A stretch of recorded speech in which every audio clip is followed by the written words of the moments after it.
I woke up to this weird sound, like a soft rattling, somewhere near the back of the house.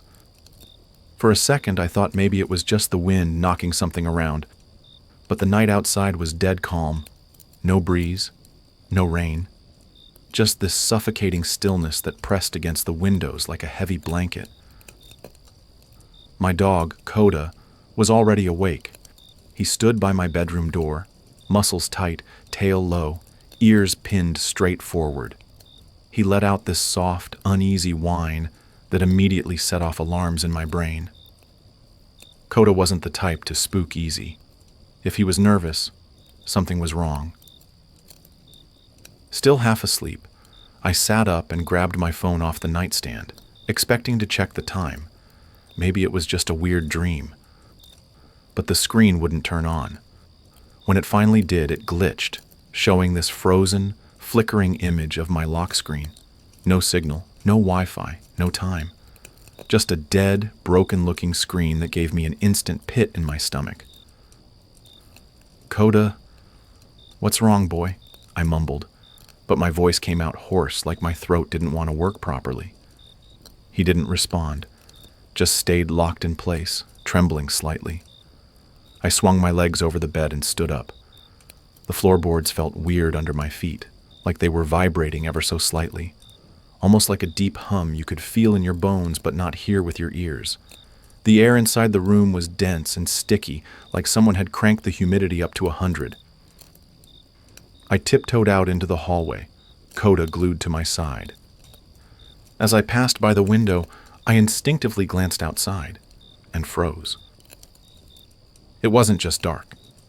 It was wrong. The world outside looked like someone had poured black ink over everything. No stars, no streetlights, no neighbor's porch light. Nothing. It wasn't nighttime darkness. It was complete, consuming, unnatural. I couldn't even see the outline of the trees that bordered my backyard. It was like the earth just ended right outside my window. My heart started hammering in my chest, this ugly primal fear building deep inside me. I backed away from the window, not wanting to be near it. I didn't know why. I just knew something wasn't right. That's when the TV in the living room turned on by itself. The sudden, ear-splitting buzz of static ripped through the house, making me flinch hard enough to almost trip over Coda. He barked once, short, sharp, scared, and then pressed up against my legs. I stared at the TV, my mouth dry. I was sure I had turned it off before bed. I knew I had. On the screen, bold red letters blinked against the static, like they were barely holding themselves together. Emergency alert system. For a second, it just stayed like that, the letters vibrating slightly, the buzz getting louder and louder until it felt like my eardrums were about to split open. Then the words glitched and scrambled, reforming into a new message. Emergency alert. Cataclysmic atmospheric disturbance detected. Immediate action required. I stared, not breathing, my brain struggling to keep up. The robotic voice came next, slow, broken, like a cassette tape being chewed up in an old player. Attention all residents. An unanticipated atmospheric event has rendered normal evacuation procedures impossible. Exposure to external conditions is extremely hazardous. Remain indoors. Secure all entry points. Do not use electronic communication devices. Do not attempt to evacuate once visual blackout occurs. I felt my stomach drop clean through the floor. Visual blackout. That had to be what was outside right now. That emptiness. That horrible, devouring dark. The message kept repeating, warping slightly with each loop, as if even the signal was being eaten away by whatever was happening outside. Coda growled low in his throat, and I realized he was staring at the front door. His ears flattened against his skull, and his whole body trembled like he was trying to decide whether to bolt or fight. And then, 3 heavy knocks against the front door. Not loud, not frantic, just steady, deliberate. I grabbed Coda's collar instinctively, my heart hammering against my ribs so hard it hurt. He whimpered but didn't bark again. Something about that knock had drained all the noise out of him, out of both of us. The TV screen shifted again, flickering through more jagged images. A new message crawled across the bottom. Confirmed impact zones: Greater Windale Township, Green Hollow, Cedar Ridge, Ridge Valley. I blinked hard, barely processing the words. Windale. That was here. That was me. Another set of knocks came, slower this time, almost playful. My breath caught in my throat. There shouldn't have been anyone out there. Nobody could survive whatever was happening outside. And even if they could, why knock like that? Why so calm? The emergency broadcast didn't stop. Another new instruction flickered across the screen, broken up by bursts of static. In case of blackout, if caught outside, seek immediate enclosed shelter, avoid contact. The screen stuttered and cut off mid-sentence, falling into a wash of color bars and a low, vibrating hum. I stood there for a long moment, too scared to move, staring at the TV, feeling Coda's rapid breaths against my leg. Another knock came, this time softer, closer. I realized, with a jolt of horror, that it wasn't coming from the front door anymore. It was tapping at the living room window, the window just a few feet from where I was standing. I clamped a hand over Coda's muzzle before he could whine again and dropped down onto the floor, pulling him with me. I kept my eyes squeezed shut, too afraid to look. I didn't want to see what was out there. I couldn't. The TV buzzed once more, the color bars flashing into another garbled message I could barely read. Do not engage. Do not respond to voices. Do not... The rest cut out in a mess of screeching static. Somewhere behind me, just outside the thin glass of the window, I heard it. A voice. It sounded like my mother. But my mother had been dead for 3 years. Coda pressed closer against me, his whole body rigid with terror. I buried my face in his fur, heart pounding so hard it hurt, and waited, praying whatever was out there would move on. But it didn't. The voice kept whispering, coaxing, pleading. It even sounded like it was crying, sobbing broken words I couldn't quite make out. It was all wrong. It was just wrong. We stayed there, frozen, the seconds dragging out into what felt like hours, until finally the voice faded away, melting back into the thick, dead silence. I didn't dare move. I just clutched Coda tighter and stared at the static on the TV, feeling the full weight of whatever was happening sink into my bones. The world had gone dark, and something terrible was out there, looking for us. I don't know how long Coda and I stayed crouched there on the floor, barely breathing. It felt like forever. Eventually my legs went numb and my arms started to ache from holding onto him so tightly, but I didn't dare move. Every tiny noise in the house, the creak of the wood settling, the soft ticking of the clock that somehow still worked, felt like it was amplified 100 times in the dark. I finally risked glancing up at the window. There was nothing there, just the faint reflection of the room in the black glass. No face, no shadows, no tapping. Still, I waited another few minutes before I dared to stand up, dragging Coda with me. His tail was tucked so tightly against his belly it was practically glued there. I whispered to him, telling him it was okay, even though I knew it probably wasn't. The emergency alert kept looping on the TV, getting more distorted each time it repeated. The voice was almost unrecognizable now, words stretching and warping into something inhuman. But the message stayed the same. Stay inside. Don't go out. Don't respond to them. I knew I needed to move. Hiding in the living room was a death trap. Too many windows, too much open space. I had to get somewhere safer, somewhere sealed off. The basement. It wasn't finished. Just concrete floors, exposed beams, and a couple old storage shelves. But it had no windows, just one heavy storm door that locked from the inside. If we were going to survive whatever was happening, it would have to be down there. Keeping low, I crept through the house with Coda pressed against my leg, making our way toward the kitchen and the basement stairs. Every step felt deafening. I kept expecting another knock at the window or worse, something crashing through the glass. But the house stayed silent. When we reached the basement door, I paused, pressing my ear against it. Nothing. No movement. No whispers. I gripped the doorknob tight and turned it slowly, the old hinges whining louder than I would have liked. The basement was pitch black. I fumbled for the flashlight I kept hanging near the door, and by some miracle, it was still there. I clicked it on, the weak yellow beam cutting a thin path through the gloom. We slipped down the stairs as quietly as possible, and I bolted the heavy storm door behind us once we were inside. My heart was hammering in my chest so hard I thought it might shake the walls. Down in the basement, it was even more suffocating. The air was colder, heavier. It smelled like damp earth and old wood. Coda stuck close to me, his breathing fast and shallow. I found an old camping lantern on one of the shelves and turned it on, setting it in the middle of the room. It gave off just enough light to see a few feet in every direction. Everything beyond that was swallowed in shadow. I sat down against the far wall, pulling Coda into my lap. He whined quietly, but didn't struggle. I think he was just glad to be close to someone. For a long time, we just sat there, listening.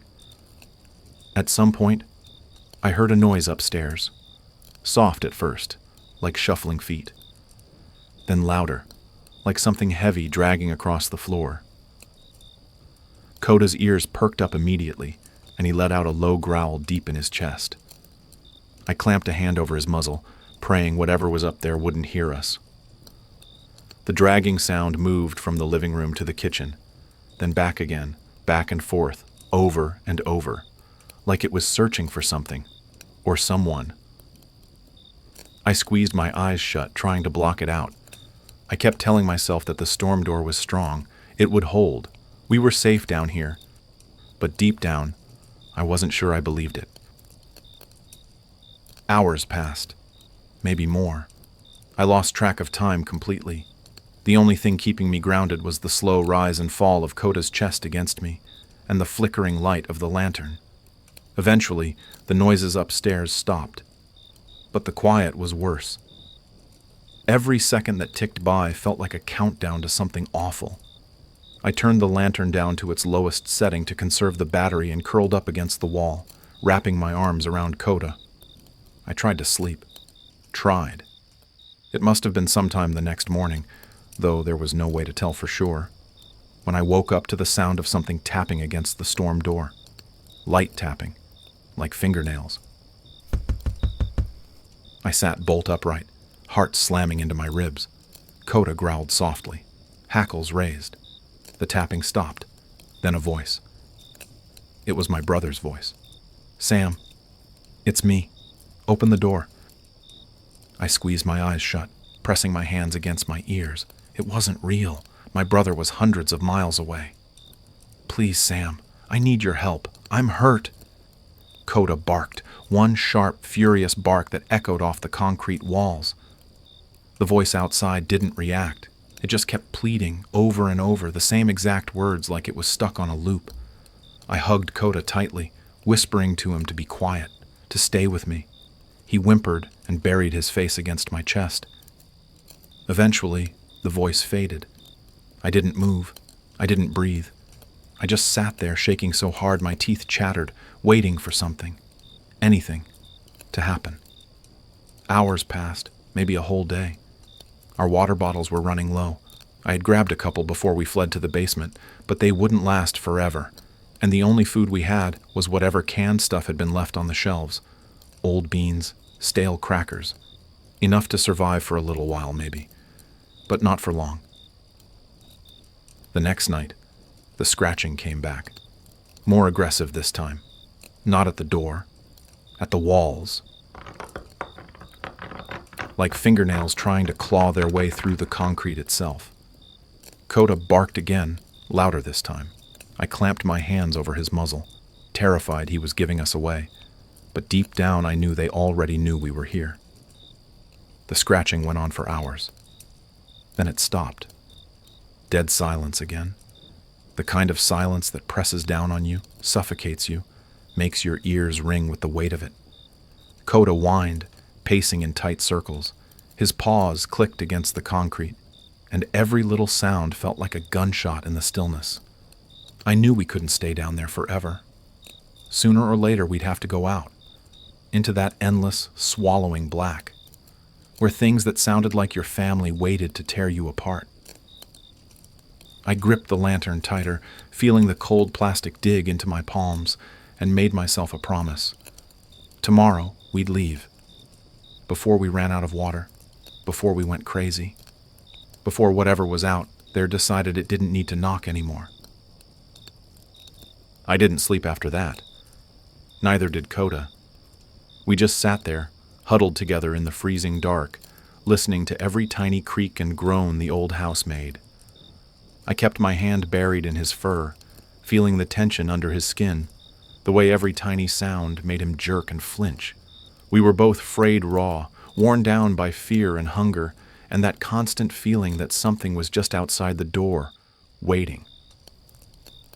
When the lantern finally sputtered out with a soft click, plunging us into complete blackness, I knew we couldn't wait any longer. It was now or never. I grabbed the backpack I had packed with whatever supplies I could find. 2 bottles of water, 3 cans of soup, a flashlight that was already starting to dim, and a small crowbar I found on the basement shelves.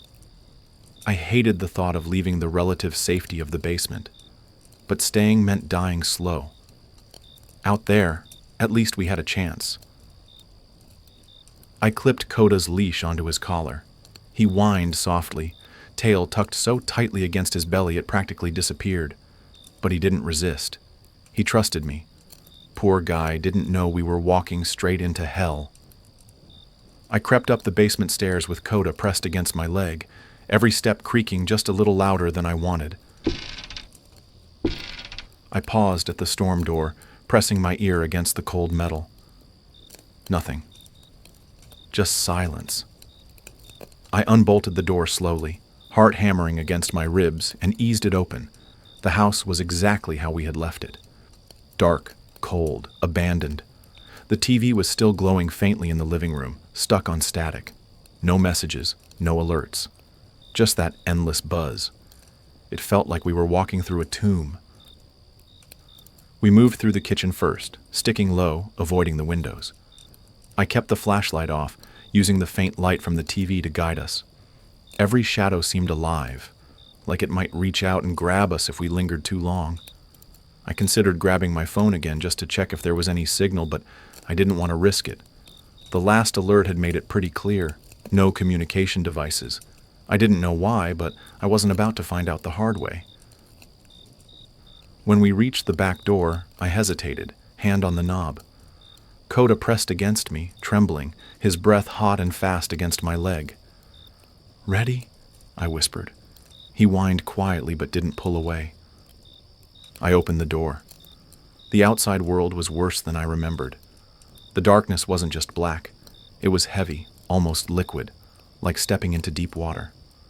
The air was thick and damp, smelling of earth and rust and something sour I couldn't place. I shivered violently, feeling it soak through my clothes almost instantly. We stepped out into the backyard, moving slowly, carefully. My plan was simple. Stick to the houses, avoid the streets. Find anyone or anything that might help us survive a little longer. But within a few steps, I realized how naive that plan was.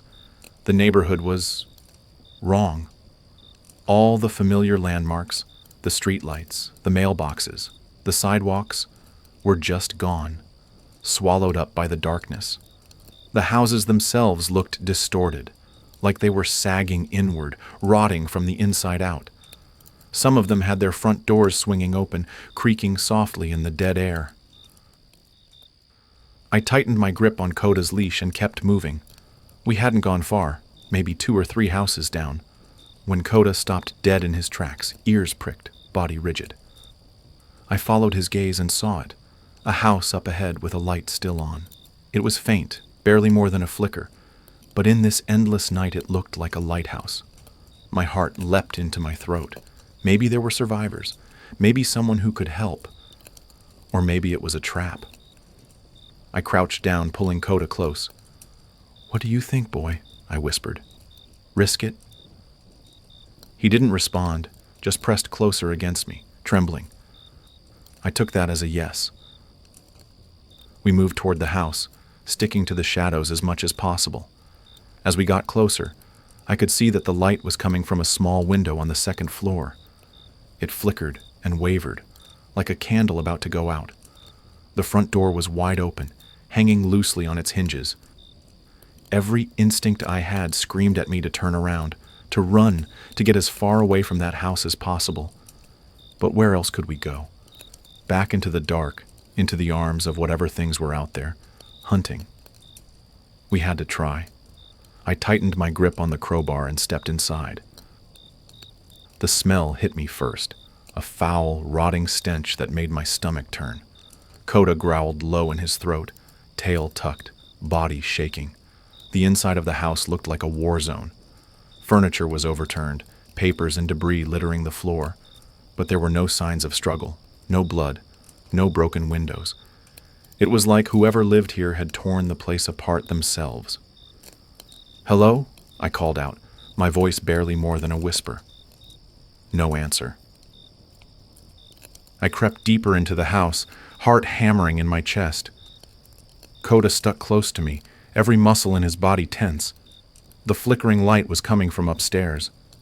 I could see it spilling weakly down the hallway. I hesitated at the base of the stairs, looking up into the darkness. I didn't want to go up there. Every fiber of my being told me not to. But I had to know. I had to see. I climbed the stairs one slow step at a time, the old wood creaking under my weight. When I reached the top, I saw the source of the light.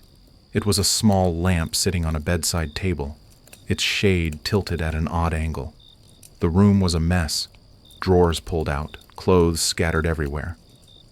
And sitting in the middle of the bed, propped up against the headboard, was a body, an old man. His face was twisted in a frozen rictus of terror, eyes wide open, mouth stretched in a silent scream. His throat had been torn open, the flesh ragged and gaping. Coda whimpered, backing away, tail tucked so tightly it almost disappeared. I swallowed hard, forcing myself to look away. I needed to move. We couldn't stay here.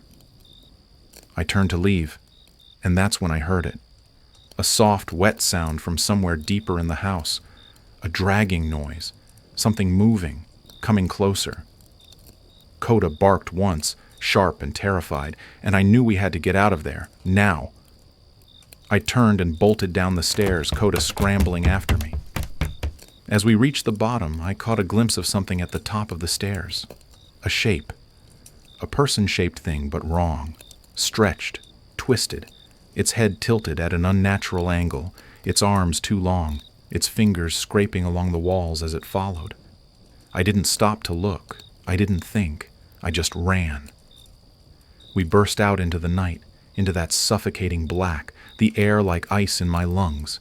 I didn't know where we were going. I just knew we had to run, had to get away from whatever that thing was, had to survive. Somehow. We ran. God, we ran like something was chasing us, because something was. I didn't dare look back. I didn't need to. I could hear it, that wet, dragging noise, that horrible scrape of nails or claws or whatever the hell it had, scratching at the ground behind us. Coda pulled against the leash, almost yanking me off my feet as we sprinted through the dark. The houses around us blurred into warped shapes. The street, or what was left of it, seemed to stretch and twist the further we ran, like the darkness itself was trying to trap us inside. My lungs burned, my legs screamed. Every muscle in my body begged me to stop, but I couldn't. Stopping meant dying. We cut through broken fences, over dead flower beds, slipping between the collapsed skeletons of abandoned houses. Every so often I thought I heard voices, soft, pleading, crying for help, but I ignored them. I knew better now. Whatever was making those sounds wasn't human, not anymore, maybe not ever. After what felt like an hour of running blindly, I finally spotted something through the gloom. A large building, bigger than the others, with heavy wooden boards nailed across the windows. Hope surged in my chest. Maybe it was a safe house. Maybe someone had fortified it before everything went to hell. We sprinted toward it, Coda leading the way, his nails scrabbling against the cracked pavement. The front door was hanging slightly open. I didn't even hesitate. I shoved it the rest of the way and stumbled inside, dragging Coda behind me. As soon as we were in, I slammed the door shut and threw the deadbolt. The house was pitch black inside. The air was thick and stale, carrying the faint stench of rot and dust. I clicked on my flashlight, its dying beam barely cutting through the dark. The place was a mess.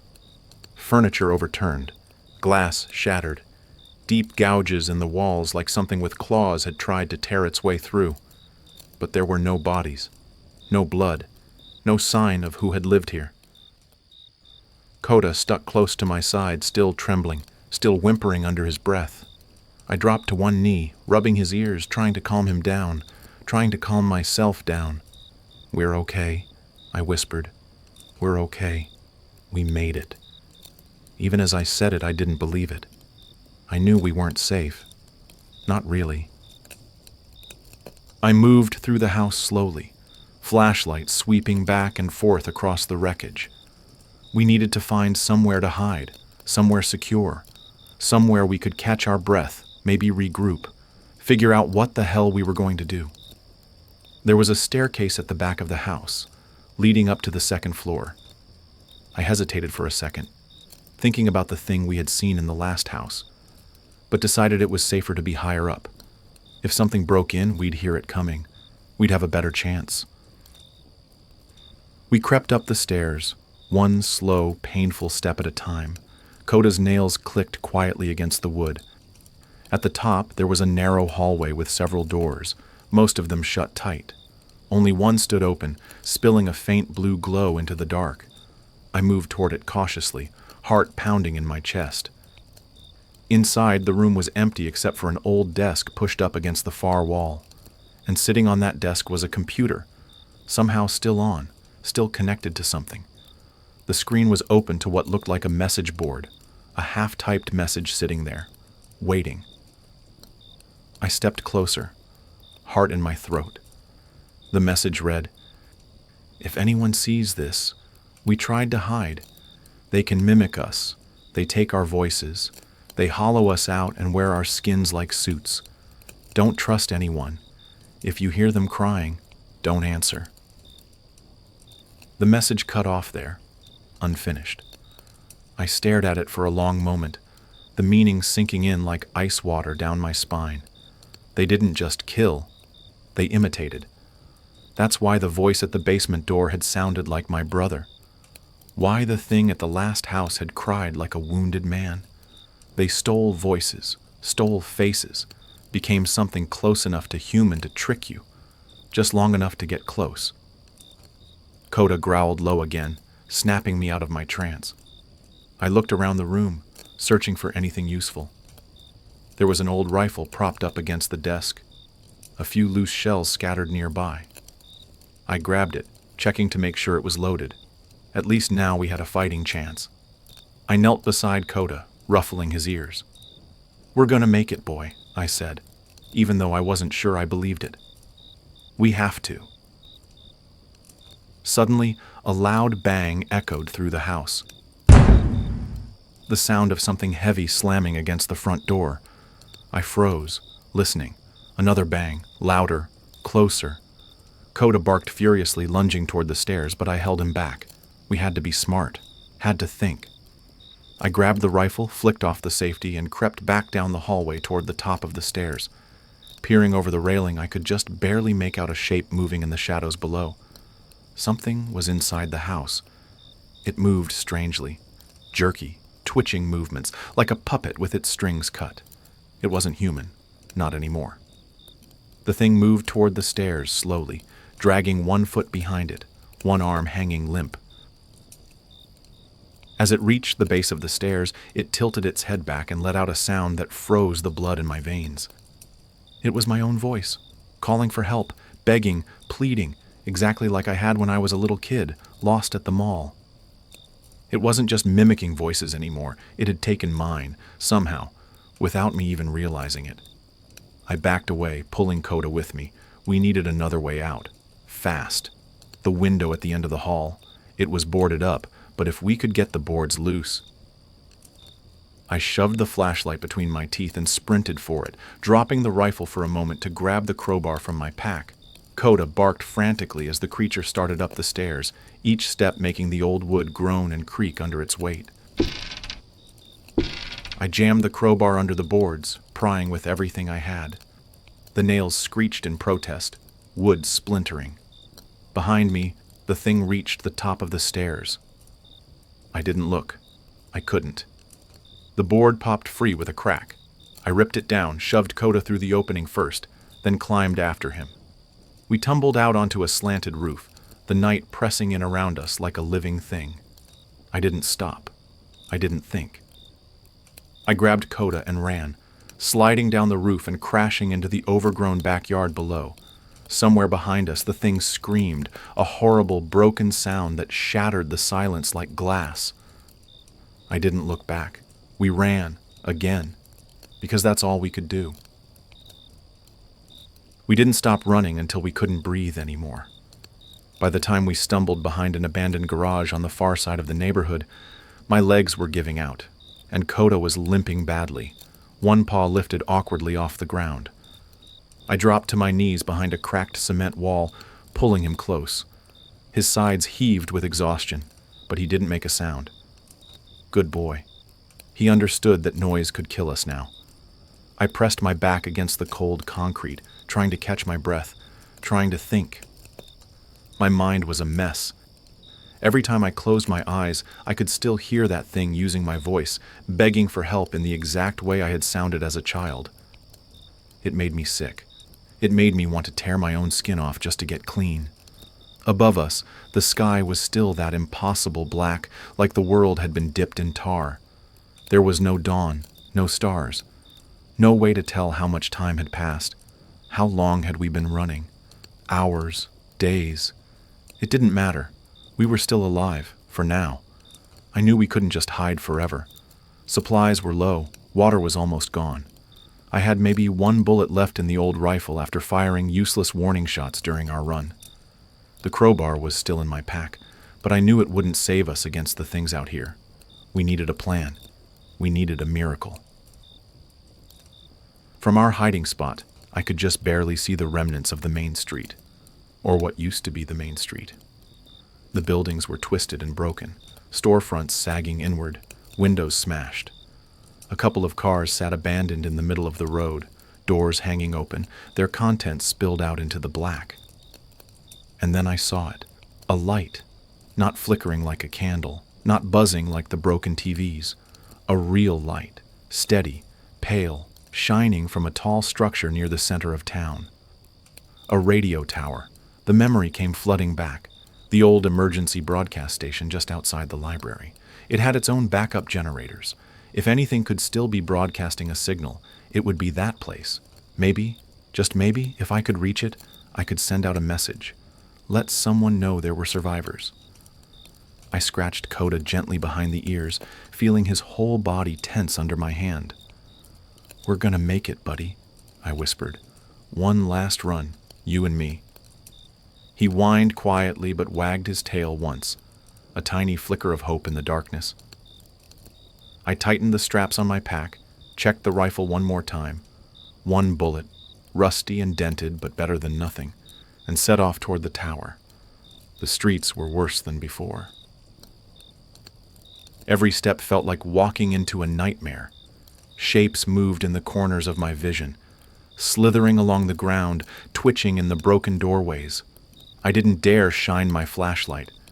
I didn't dare make a sound. We stuck to the alleys, weaving between collapsed fences and piles of rubble, Coda limping but determined to keep up. Once, as we crossed a parking lot, I heard it again. A voice. This time it sounded like my dad, calling my name, soft and desperate. I didn't look. I didn't answer. I just kept moving. When we finally reached the base of the tower, I thought for one crazy moment that we had made it, that maybe, just maybe, we'd actually survived long enough to call for help. But as I got closer, I saw the truth. The door to the broadcast station was wide open, swinging gently on its hinges. And inside, the floor was covered in bodies. They weren't fresh. They had been hollowed out. Literally. Their chests and throats ripped open, their faces twisted into masks of terror, each one missing the same thing, their larynxes, their voices. Coda growled low in his throat, the sound vibrating against my leg. I shushed him, but my heart was hammering so hard it hurt. We had walked into a trap. The light from the tower wasn't a beacon. It was bait. Movement at the corner of my eye made me spin around. Across the parking lot, shapes were gathering, dozens of them, twisted, half-human things, some crawling, some staggering upright, their bodies broken and wrong. And every single one of them was smiling, that wide, stretched, skin-splitting smile. I backed slowly into the station, rifle raised, Coda pressed against my side. I knew it was a bad idea, trapping ourselves inside, but there was nowhere else to go, no time. Inside, the equipment was still humming faintly, screens flickering, microphones still hooked up. I didn't hesitate. I grabbed the nearest mic, flipped every switch I could find, and screamed into it. Do not come here. Do not answer the voices. Do not try to save us. It's already too late. The creatures outside surged forward, clawing and howling, their fake voices crying out, my mother, my father, my brother, my own voice. A symphony of stolen lives. Coda barked once, a fierce, desperate sound, and lunged toward the door. The first creature broke through, its face a grotesque mask of someone I used to know. I fired. The rifle kicked hard against my shoulder. The shot hit the creature square in the chest and did nothing. It laughed, a horrible, gurgling sound that rattled the broken windows. I dropped the rifle and grabbed the crowbar, backing away as the creatures poured in, filling the tiny space with their twisted, broken bodies. Coda snarled, standing between me and them. Brave, loyal, my best friend. One of the things lunged. Coda met it head on, teeth and claws and blood. And then, Coda screamed. Not a bark, not a whine, a scream, human sounding. I turned, tears blinding my vision, and ran. I crashed through the side door, into the night, into the endless black. I didn't stop. I couldn't. I just ran, the sound of Coda's stolen scream echoing behind me, bouncing off the broken buildings, chasing me into the dark. I didn't know where I was going. I didn't care. Anywhere but here. Anywhere but home. I don't know how long I ran. After a while, the world around me blurred into endless shadows and half-formed shapes. My legs moved without thinking. My lungs burned. My heart felt like it might tear itself apart inside my chest. I wasn't even sure what kept me upright. Maybe fear, maybe guilt, maybe sheer, stubborn survival. At some point, the houses thinned out. The broken roads disappeared underfoot. I found myself stumbling into the woods at the edge of town, twisted black trees looming overhead like skeletal arms, clawing at the sky. I stopped, finally, when my body gave me no other choice. I collapsed against the base of a dead tree, gasping for breath, blinking sweat and tears from my eyes. The darkness was thicker here, more alive, but it wasn't empty. Somewhere in the trees I could hear them moving, the hollow ones, their stolen voices drifting through the air like poison. They called out in broken whispers, They cried in the voices of my friends, my family. They begged, they laughed, but I didn't answer. I pressed my hands over my ears and squeezed my eyes shut and waited. After a while, the voices faded into the background noise of the dead forest. I was alone, completely, utterly alone. I don't know how long I sat there, huddled under that tree. Long enough for the hunger and thirst to set in. Long enough for my thoughts to start twisting themselves into knots I couldn't untangle. I thought about Coda, brave, loyal Coda, who had thrown himself at those things to protect me. I thought about everyone we had lost. I thought about whether it even mattered that I had sent that warning from the radio tower, whether anyone would ever hear it, whether anyone would even care. Probably not. The world had already moved on, or maybe it hadn't. Maybe the darkness had swallowed everything. Maybe there was nothing left but this. I laughed a little, a dry, broken sound that scraped my throat raw. That's when I noticed it, a faint glow in the distance, pulsing through the trees like a heartbeat. For a moment, hope flared inside me. Maybe it was a search party. Maybe someone had survived after all. I pushed myself up, legs wobbling, and staggered toward the light. Closer, closer. The trees thinned out, revealing a small clearing. In the center of it stood a figure. At first it looked like Coda. Same shape, same stance, same tilt of the head. I stumbled forward, heart lurching in my chest. "Coda," I croaked, voice barely more than a whisper. The figure tilted its head at me, just like Coda used to when he didn't understand something. And then it smiled. Not a dog smile, a human smile, wide, tearing, stretching from ear to ear. The thing wearing Coda's shape took a step toward me, and then another. And behind it, more shapes moved in the shadows, more stolen faces, more broken bodies. All of them smiling, all of them whispering my name. I stumbled back, slipping in the mud, heart racing, mind screaming. There was nowhere left to run. No more safe houses, no more basements, no more prayers. Only this, only them. The world was theirs now, and I was just another voice they hadn't stolen yet. I thought about using the crowbar, fighting to the last breath, going down swinging. But deep down, I knew it wouldn't matter. You couldn't fight the darkness. You couldn't beat something that had already hollowed out everything you ever loved. The last thought that crossed my mind, as the smiling thing reached out for me, was that maybe it wouldn't hurt. Maybe once they took my voice, my face, my memories, maybe it would finally stop hurting. Maybe it would finally be quiet. Maybe I would finally belong somewhere again. The last thing I heard before the darkness swallowed me whole was Coda's bark, a perfect, echoing bark, stolen, imitated, hollow, just like me. If somehow you're reading this, if somehow the broadcast still made it out, stay away. Don't listen to the voices. Don't follow the lights. Don't try to save us. We're already gone. Let this place rot. Let us starve. It's better that way. There's nothing left here but ghosts wearing stolen skin, and they're always hungry. Always.